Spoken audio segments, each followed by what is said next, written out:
Bonjour tout le monde et bienvenue dans cette nouvelle vidéo. Donc aujourd'hui on va parler de la Mega Drive. Bon ok, les puristes vont me dire c'est pas une Mega Drive, c'est une Mega SG. Donc c'est une reproduction de la Mega Drive en FPGA, mais ce n'est pas le sujet d'aujourd'hui. J'en ai déjà parlé dans la vidéo précédente. Aujourd'hui on va s'intéresser aux cartouches. Et oui les cartouches, regardez, ceci est une cartouche vierge et aujourd'hui je vais vous apprendre comment fabriquer vos propres cartouches facilement.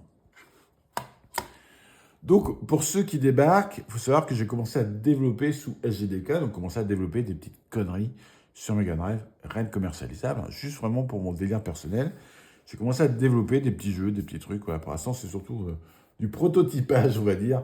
Voilà, des petites recherches d'idées, des choses comme ça. Mais je m'amuse à le faire. Ça me fait vraiment du bien fou. Donc ça, c'est chouette. Donc quand on développe, je vais vous montrer ça après. Donc on pose son code. Quand on compile, on teste directement dans un émulateur. C'est la chose la plus simple à faire que transférer la ROM dans notre machine et tout ça. On teste directement dans une petite fenêtre, on teste en émulation, si ça marche, si ça marche pas, si c'est bien ou pas bien. Voilà. Après, j'aime bien de temps en temps tester sur autre chose qu'un émulateur en mode fenêtré. Donc je transfère la ROM dans mon Analog Pocket, qui est docké dans mon bureau, avec un écran qui est spécifique à ça. Et donc ça permet de jouer comme ça en overscan sur l'écran et de tester, d'avoir un meilleur rendu, entre guillemets, enfin une meilleure appréciation de ce qu'est vraiment les graphismes du jeu. Voilà. Donc ça permet de jouer dans des conditions supérieures. Et dans mon salon, j'ai la Mega SG, comme ça quand les potes viennent à la maison, on n'est pas obligé d'aller dans mon bureau. Et je leur dis, bah tiens, regardez ce que je me suis amusé à faire par exemple cette semaine, on teste si c'est fun ou pas fun. Voilà l'idée de la Mega SG. Donc pour transférer la ROM dans la Mega SG, je connaissais deux solutions simples. C'est un, soit passer par le hack, donc ce que je fais là, j'ai une petite carte SD, je transfère le truc, ou soit passer par un linker. Dans les deux cas, ce que je trouve chiant, c'est qu'il faut aller dans un menu, il faut naviguer, il faut chercher son jeu, Moi, ça me fait chier. Franchement, ça me fait chier. Les linkers, ça me fait chier. Tous les ROM comme ça me fait chier aussi. J'aime bien, clac, démarrer mon jeu. J'ai démarré mon jeu. Et donc, je me suis dit, bah tiens, est-ce qu'il y a des moyens simples de faire des cartouches? Et donc, j'ai commencé à chercher un peu sur Internet ce qui était possible de faire ou pas. Donc une cartouche, hein, donc à l'intérieur d'une cartouche, c'est un PCB, voilà, un PCB comme ça, avec différents composants. Pour faire des cartouches, sur presque toutes les consoles, on va dire, il y a une solution qui existe depuis assez longtemps, c'est on se fait imprimer, on achète directement ces PCB, on se les fait imprimer. Ça coûte pas très très cher et les plans sont disponibles sur Internet. Ensuite, on récupère donc une EEPROM qui va contenir son programme. On le met dans un programmateur d'EEPROM, on le flash. Ensuite, on le met sur la carte, donc on le soude sur la carte, on soude les composants suivants, donc suivant les cartouches, il y a besoin de résistance ou autre, et on met dans un boîtier et on peut tester. Voilà. Et comme ça aussi, on peut se faire des copies de jeux à pas trop cher. Par exemple, je veux Thunder Force 4, je me fais une petite copie, clac, j'ai ma cartouche, je n'utilise pas un linker ou autre, j'ai ma propre cartouche. Donc ça, c'est plutôt pas mal pour faire des copies. Par contre, il faut un petit peu de matos, il faut souder, et là, dans mon cas, du fait que je fais beaucoup de prototypage, donc j'ai besoin de changer régulièrement le jeu que dans l'EEPROM, c'est un peu compliqué. Il y a moyen de souder un support. Donc chaque fois, il faut enlever l'EEPROM, la passer aux UV pour l'effacer, la reprogrammer, la remettre dedans, donc sans péter les pattes chaque fois, remonter la cartouche et remettre dedans. Ça fonctionne, mais c'est vraiment contraignant pour du prototypage, donc le mieux, ce sera encore de passer par la carte SD. Et puis, je suis tombé là-dessus, sur ces petites cartouches. Et ces cartouches, moi j'ai craqué, je les ai pris, c'est ça que je vous présente aujourd'hui. Donc ces cartouches, ces petits PCB, hop, je vais vous montrer. Il faut juste un programmateur qui est ici, que j'ai dû payer 23 €, je crois. Je crois que je l'ai payé 23 €. Avec, j'avais une cartouche vierge, donc j'ai pu tester, hop. Donc elles s'emboîtent dans ce sens-là. Et sinon, je me suis acheté direct 3 cartouches. Voilà. 3 cartouches, parce que je trouve ça beaucoup plus simple qu'utiliser ça. Donc les 3 cartouches, donc le PCB est déjà monté dedans, donc il va dans ce sens-là. Pour ceux qui le montent eux-mêmes, hop, il va pas comme ça, il va vraiment comme ça. Et donc la cartouche, je la mets ici, je la programme reliée au PC, je l'enlève, je la mets dans la console, ça marche. Je veux rechanger, je la remets dessus, je la reprogramme, je la reprends, je la remets dans la console. Voilà, c'est super simple, mais super simple. Rien à souder. Pas besoin de s'embêter à enlever les proms, l'effacer, la reprogrammer. C'est super simple, franchement. Au niveau tarif, c'est presque imbattable. Hein. Je paye 7,20 €. Voilà, 7,20 € la cartouche. Franchement, c'est gars derrière. 7,20 €, donc la cartouche, donc le PCB avec le plastique. C'est vraiment, vraiment chouette, quoi. Donc, par exemple, je vais faire une copie, 7,20 €, je rajoute juste à l'imprimeur une petite jaquette. En plus, j'ai les gabarits pour Photoshop pour vraiment avoir la taille nickel. Pareil pour la jaquette du boîtier. Voilà, je m'imprime pour 2 €, on va dire, chez l'imprimeur. Plus un boîtier, ça va coûter 2-3 €. Alors, on va dire moins de 15 balles, enfin moins de 15 €. Tu as ta cartouche en boîte avec une étiquette nickel. C'est impressionnant. Franchement, c'est impressionnant. Donc ça, c'est chouette. C'est une super solution pour se faire des cartouches. Et donc, j'aurais pris 3 parce que je vais me flasher. J'ai aucune cartouche dans la Mega SD. Je passe par le hack, mais ça me fait chier. Donc, je vais me flasher un jeu que j'ai envie de jouer, voilà, par exemple. Et puis le reste, les deux autres, ça me servir pour prototyper mon code et puis voilà, pour pouvoir tester. Et puis, c'est nickel. Par exemple, j'ai un pote qui a une Mega Drive. Je lui dis, tiens, je te passe la cartouche, je teste, tu testes une semaine, tu me dis si ça marche pas, tu as trouvé des bugs, il me ramène la cartouche, je mets à jour et je repasse. Je trouve ça chouette. Franchement, je trouve ça super chouette. C'est super simple d'utilisation. Et c'est vraiment, pour moi, ça révolutionne vraiment le dev. Enfin, je trouve ça vraiment, vraiment magique. Alors, ça n'existe pas pour toutes les consoles. Pour l'instant, j'ai trouvé seulement pour la Mega Drive, Game Boy Color et GBA. Voilà. Pour ces machines-là, j'ai trouvé ce genre de système, les cartouches reprogrammables.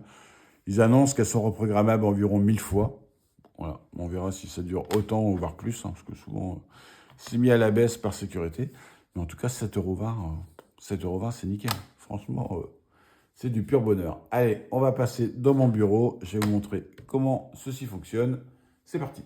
Donc nous voilà maintenant dans mon bureau, je vais lancer Visual Studio Code, je vais demander au plugin Genesis de me générer un petit Hello World, je vais juste changer Hello World par Hello JBAM pour que ce soit plus compréhensible au niveau de la cartouche pour je vous montre que vraiment ça fonctionne. Donc voilà un code vraiment simple, juste afficher un Hello JBAM. Je compile, hop. Et donc là il move l'émulateur. Donc là, je vous montre l'émulateur. Donc, il ouvre une fenêtre noire, écrit Hello JBAM. Par contre, si vous êtes intéressé pour que je vous apprenne un peu comment coder sur Mega Drive, alors je débute sur le dev Mega Drive, mais voilà. Je recèle des patouilles, quelques astuces, si vous voulez, quelques petits tutos.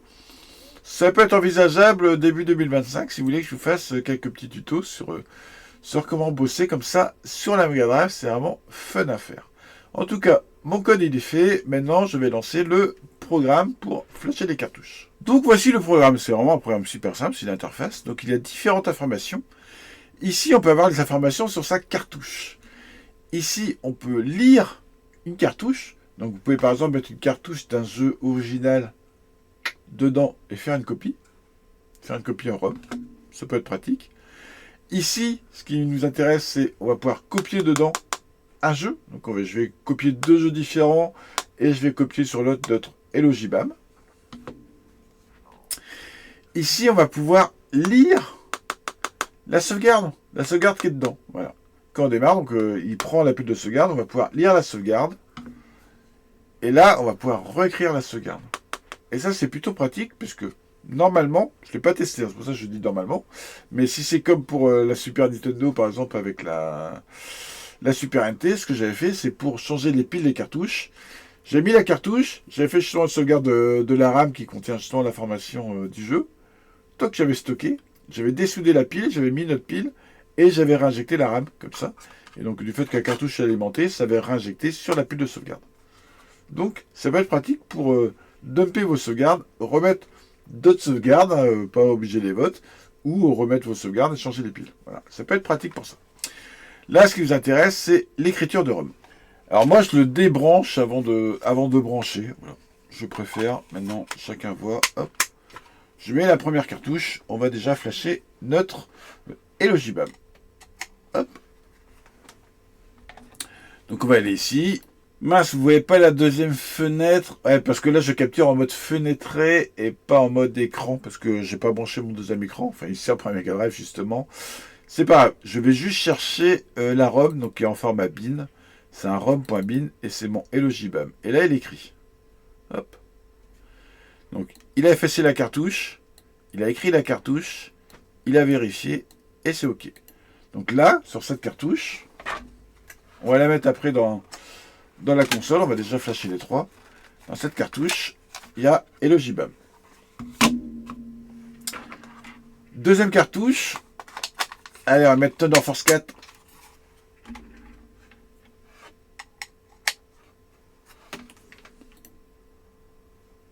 Donc là, c'est parti. Il efface. Il écrit. Après, il va vérifier et il va mettre OK. Donc il met plus de temps parce que forcément le jeu est plus gros que simplement mon Hello World. Enfin bon, Elogibam. Voilà, c'est fait. Allez, je mets la troisième cartouche. Hop, troisième cartouche. Et on va essayer de flasher un jeu plus gros. Et donc justement, au niveau poids, je ne vous ai pas parlé des spécifications de ces cartouches. Donc ces cartouches-là, hein, celles que j'ai pris, qui sont à 7 €, 7,30 €, elles existent en 2 modèles, c'est à peu près le même tarif, hein, les 2 modèles. Il y a celui-là qui a 4 mégas de mémoire. Donc je peux stocker des jeux ayant 4 mégas de mémoire, ou une version avec seulement 2 mégas de mémoire, mais une pile de sauvegarde. Voilà. Donc soit 2 mégas avec une pile de sauvegarde, soit 4 mégas, mais pas de pile. Et les deux sont même prix, je crois que c'est 7, donc 7,29 celle-là, et les autres, je crois que c'est 8 €, un truc comme ça. Voilà. Donc, il faut savoir qu'il y a ces deux versions qui existent. Et si je prends un jeu gros, donc là j'ai pris un jeu de 4 MO, donc Xenocrisis. Il efface.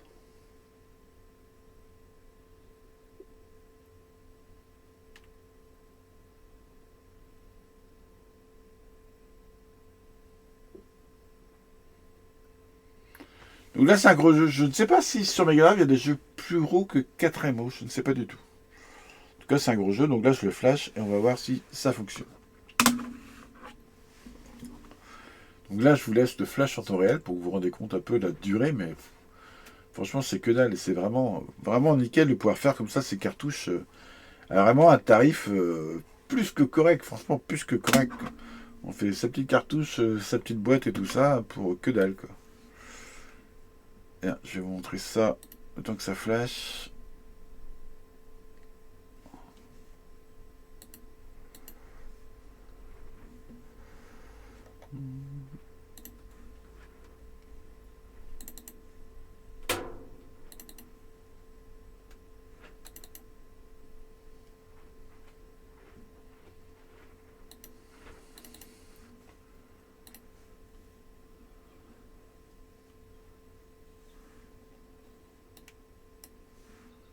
Là, il est en train de vérifier la cartouche. Elle est finie.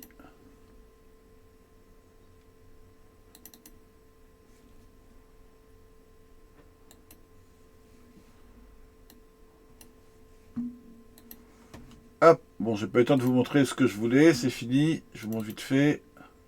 Mince, ça passe pas. Bon, c'est pas grave. Je voulais juste vous montrer que j'ai les gabarits comme ça pour la cartouche et la jaquette. Je vais vous mettre ça dans le terrier, il n'y a pas de souci. En tout cas, c'est vraiment nickel que tout soit à disposition comme ça.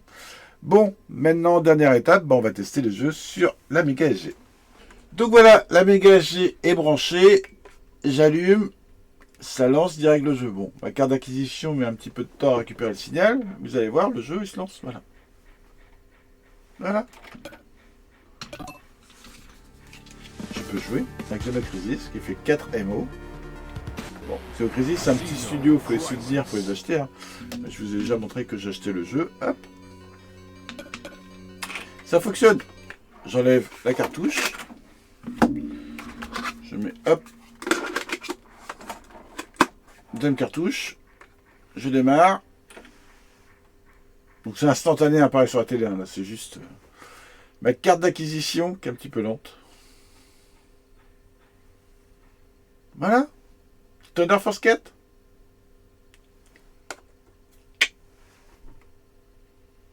€7,20. Bon, c'est du piratage, mais voilà.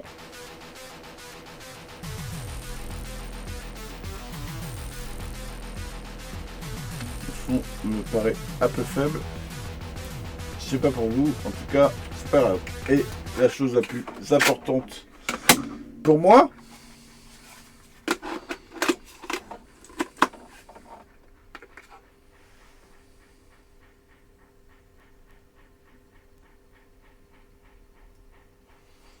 Hello Jimam. Eh ouais, ça fonctionne. Ça, c'est chouette. Ça, c'est chouette.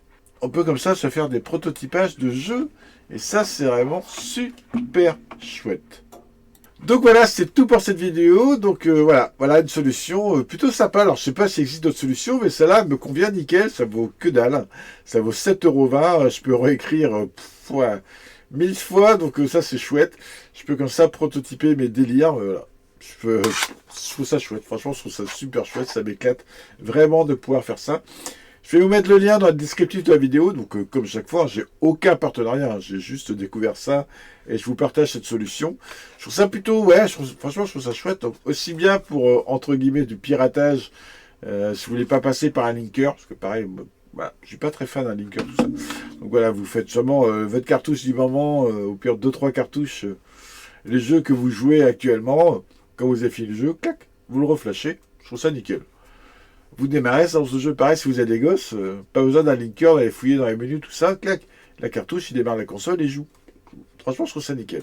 Et si vous faites du dev, je pense, pour moi, c'est peut-être la meilleure solution possible pour tester vraiment en format cartouche. Bon, bien sûr, en dev, on passe beaucoup par de l'émulation. Mais voilà, pour tester comme ça en format cartouche, je trouve ça vraiment, vraiment sympa. Allez, c'est tout pour cette vidéo. Bye bye tout le monde! Qui va bien